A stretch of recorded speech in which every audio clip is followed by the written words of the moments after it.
Good morning. இன்றைக்கி நம்ம ஒரு 10 மினிட்ஸில் செய்யக்கூடிய, அதாவது குயிக்காக நம்ம செய்யக்கூடிய ஒரு புலாவ் தான் பார்க்க போகிறோம். இதுக்கு வந்து நான் பச்சை பட்டாணி எடுத்திருக்கேன். பச்சை பட்டாணியை நைட்டே ஊற வச்சு நான் காலையில் ஒரே ஒரு விசில் போட்டு வேக வச்சுட்டேன்.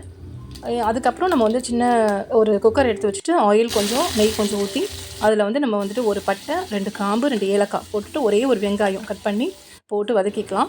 அது கூட வந்து நமக்கு பச்சை மிளகாய், ஒரு 3 பச்சை மிளகாய் ஒரு காரத்துக்கு ஏற்ற மாதிரி நான் போட்டிருக்கேன். இஞ்சி பூண்டு பேஸ்ட் நம்ம போட்டுக்கலாம்.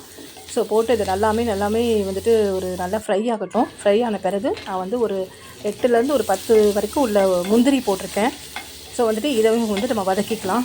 வதக்கிட்டு அதுக்கப்புறம் நம்ம வந்து பச்சை பட்டாணி, வேக வச்ச பச்சை பட்டாணியை அதோட தண்ணி இல்லாமல் எடுத்து வச்சுக்கிட்டு நம்ம வந்து அந்த பட்டாணியை வந்து அதோடு மிக்ஸ் பண்ணிக்கலாம்.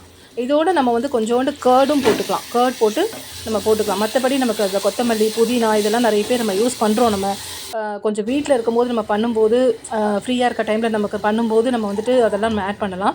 பட் வந்து இது குயிக்காக காலையில் ஸ்கூலுக்கு போகிற பிள்ளைங்களுக்கோ, இல்லைனா காலேஜ் போகிற பிள்ளைங்களுக்கோ, இல்லைனா வீட்டில் ஹஸ்பண்டுங்க டக்குன்னு நம்ம போகணும் அப்படின்னும் போது இதை நம்ம பண்ணலாம். பட்டாணியை போட்டுட்டு அதுக்கப்புறம் நம்ம வந்து ரைஸ், இது வந்து பாஸ்மதி ரைஸ் நான் ஒரே ஒரு ஆளாக எடுத்து வச்சுருக்கேன்.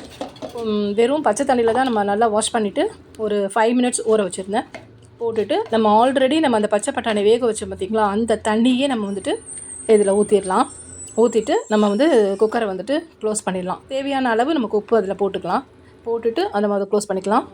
எல்லாம் நல்லா மிக்ஸ் ஆகி நல்லா கொதித்து வர டைமுக்கு தான் நமக்கு ஆவி வந்துட்டு குக்கர்லேருந்து வெளியே வர ஆரம்பிக்கும். ஸோ அந்த டைமில் நம்ம வந்துட்டு விசில் போட்டுக்கலாம்.